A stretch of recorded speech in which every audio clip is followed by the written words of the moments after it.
Përshëndetje të gjithëve. Jam Diana Tahiri nga Civil Qendra për Liri dhe sot në ditën ndërkombëtare të drejtave të njeriut do të lexoj kumtesën e organizatës tonë me rastin e kësaj dite. Në ditën e të drejtave të njeriut qëndrojmë në një pikë kthese. Në mbar botën, premtimi për të drejtat universale është në sulm, nga fush betejat, nga rrjetet e propagandës, nga presionet ndërkombëtare dhe të brendshme dhe nga ngritja e autoritarizmit që ushqehet me frikë, urrëtie dhe dezinformata. Sot nuk është ditë për përkujtim ritual ose deklarata ceremoniale. Sot është thirrje për të mbrojtur lirinë, për të mbrojtur të vërtetën dhe për të ndërtuar një të ardhme pa frikë, pa autoritarizëm dhe pa luftra agresioni. Askund kjo betejë nuk është më e dukshme se sa në Ukrainë, ku populli vazhdon të luftojë me guxim dhe dinjitet të jashtëzakonshëm kundër luftës gjenocidale të agresionit rus.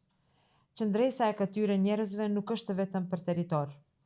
Është një betejë për të drejtën për të ekzistuar, për gjuhën e tyre, për të ardhmen e tyre, për lirinë e tyre. Solidariteti ynë me Ukrainën nuk është opsional, është një detyrim moral dhe demokratik. Lufta e Ukrainës nuk është vetëm kombëtare, ajo është vija e parë e frontit në betejën globale për demokraci dhe liri.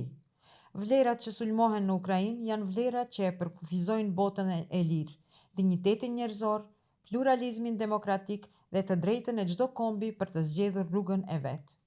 E ardhmja e Ukrainës është e pandashme nga ardhmja e Evropës.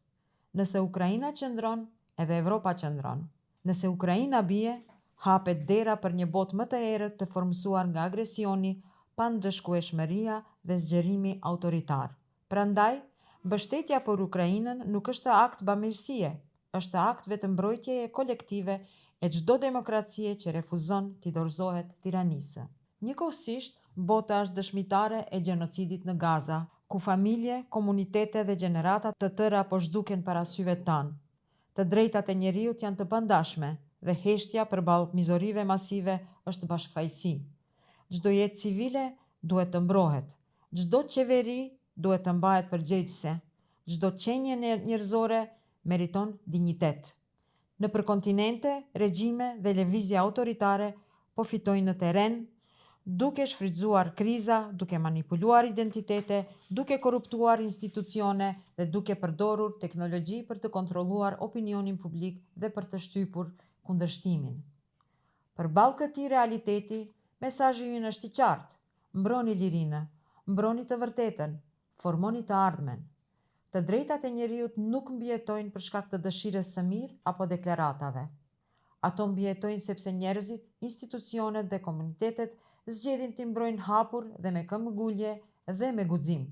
Ato mbijetojnë sepse refuzojnë të lejojmë që propaganda të zëvendësojë faktet, urrëtia të zëvendësojë solidaritetin apo shtypja të zëvendësojë drejtësinë. Në ditën e të drejtave të njeriut duhet ta themi qartë dhe ta kujtojmë: kur demokracia është në sulm, heshtja është bashkëfaqësi. Sot riafirmojmë një të vërtetë të thjeshtë: demokracia mbijeton vetëm kur mbrohet në mënyrë aktive. Le të jetë kjo ditë e të drejtave të njeriut më shumë se një përkujtim. Le të jetë një angazhim për çdo komunitet dhe çdo individ që i reziston shtypjes dhe për të gjithë ata që qëndrojnë në vijën e parë të së vërtetës dhe lirisë. Detyra jonë nuk është vetëm të dëshmojmë realitetin, por ta formojmë atë me guxim, solidaritet dhe veprim. E vërteta, veprimi, demokracia.